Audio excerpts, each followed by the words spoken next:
Thank you very much, Madam Chairperson, our political leader, Mrs. Kamala Prasad-Bissessar, my colleagues at the Superior Regional Corporation, MP Lee, welcome to Fyzabad, our Member of Parliament, Dr. Bodo, members of the public, online or on the radio, good night to you all. First of all, I'd like to extend condolences to the Ramisa family for that tragic accident on the highway yesterday. Why I chose to do that, I mean, my pause always. I passed that truck somewhere between Chagonas or somewhere there yesterday. And, it could have been me. So please, the family, I want to extend my deepest condolences to you all. So as the chairperson said, I'm supposed to give you a bit of idea of what our financial status has been over the last couple of years at the Superior Regional Corporation, as I've been the chairman of finance for the last 2 years. To do that, I want to kind of clarify what I'm talking about. When we talk about materials and supplies vote, that is the thing we use to get a little dollar to fix them pothole in your road. That's what that is for. So don't feel like when the councillor, you see the budget and say, councillor gets 70 million to fix all your road. So the material supply vote, over the last 2 years, maybe going on 3, we have got absolutely zero funding in that vote. So this affects all of you, because them little road, we can't put a oil sand for you. We can't patch the little thing on the main road, nothing like that. That is important. And they have chosen to neglect that. Minor equipment repairs, absolutely zero for almost 3 years. Now let me tell you what that is. That is to fix the backhoe that we use in a clear drain when your place, before your place gets flooded. That is to fix the cutter, to cut, look at this gong, to fix the gongs. That is used to fix the trucks, the water truck to bring water for you when you don't have water in the line, which is a regular thing. Zero. PPE for our workers. I saw some of my pass and see them workers out there with slipper on their foot. Zero. We had the COVID shutdown. We were told, we were instructed that we had to do a lot of different things. Zero funding to do that.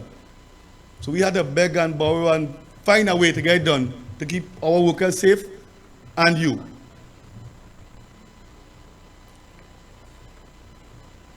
I want to explain to others something. We said the budget, and when the budget done we have a costing because gas going up, or flour going up, but we're still saying there are so much of billions of dollars. So when the government said about that and says, Superior Regional Corporation, $79 million. Everybody started to call my phone, hey, what about we road boy? What about my drain boy? What about?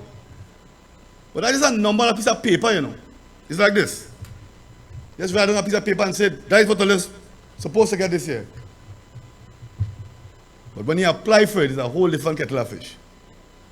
Because when we apply on a monthly basis for the needs to run the business, you go say, wait, how much? About $20? Nah, boy, hold 5. See what I can do with that. And on top of that, tell you what to do with that 5, So when you feel you're going to do a piece of development work here, no better try to pay the garbage truck. So that all of you here are suffering because of that. All of us suffering here because of that. A simple thing like our Superior Kemai, which has been a festival 1,000 years old. We have got no money for that. But they get money for Bowrin. Point 14 Bowrin get money, And I'm sure Arima got. All the other cities and boroughs got. Except Superior. But we're going to be a borough soon, Wait for that, we're going to be a borough soon. As Meru said here, they better borrow to survive.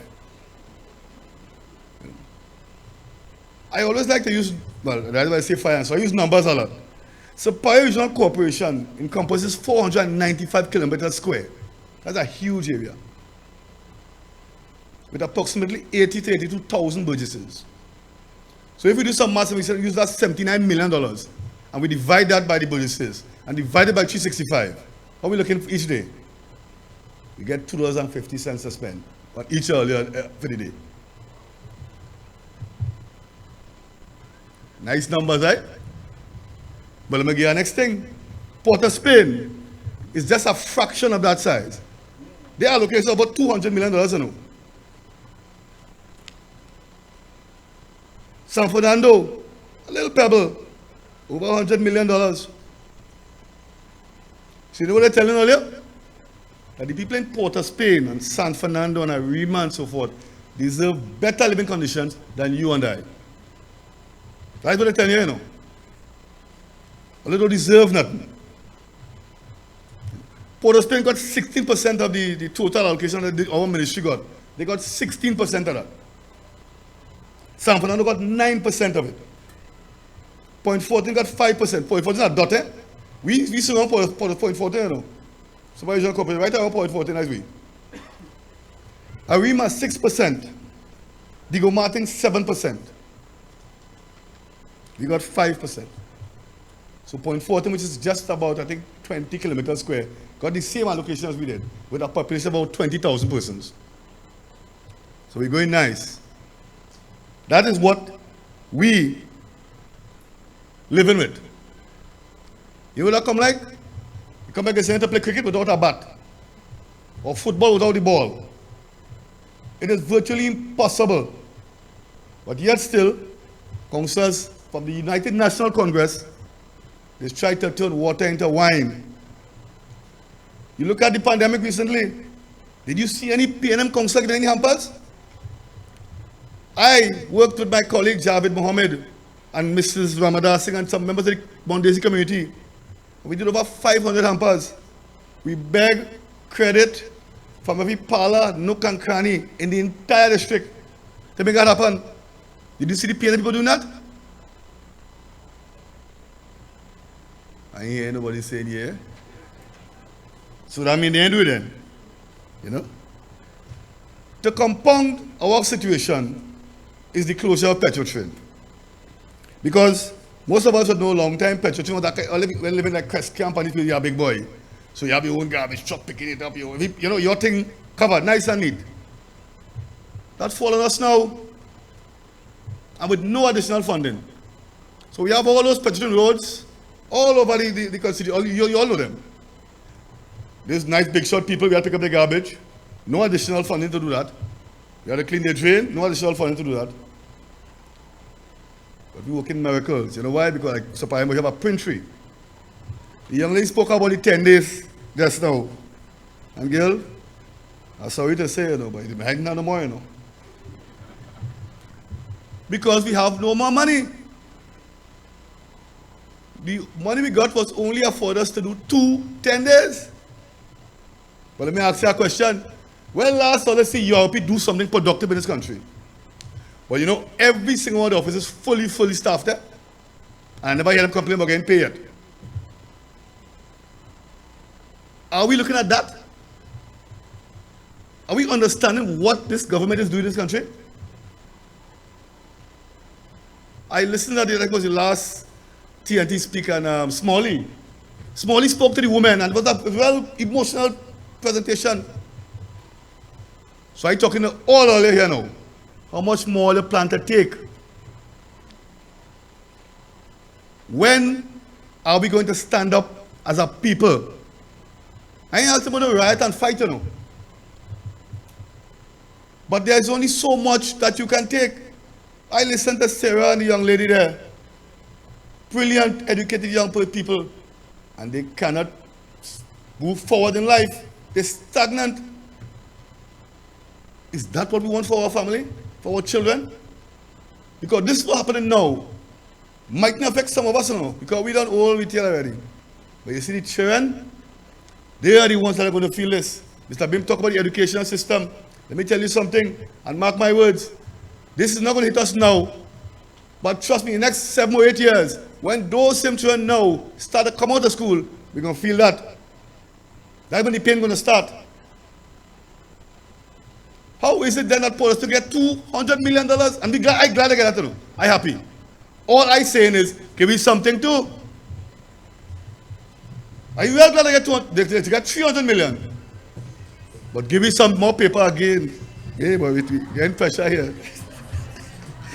Anyway, I ain't going to like Javed and get short. So in closing, ladies and gentlemen, I want to make this comment to you. We have a government that is whooping. I play cricket and it's going on 1,000 years. Every season I be here. I tell a young boy in the back here, you're always whooping. I say, anybody from Stanford knows what you mean of whooping. They're swinging with the hope of hitting it out the ground. And it ain't going nowhere. So tonight, on this forum, as we say TNT Speak, I want to call on each and every one of you. You don't need a microphone to speak. You see this? This is your voice. Let us not make that same mistake again. We made it twice, you know. Because everybody talk, Kamla, this and that. But yeah, what happened? We build school, hospital, everything built.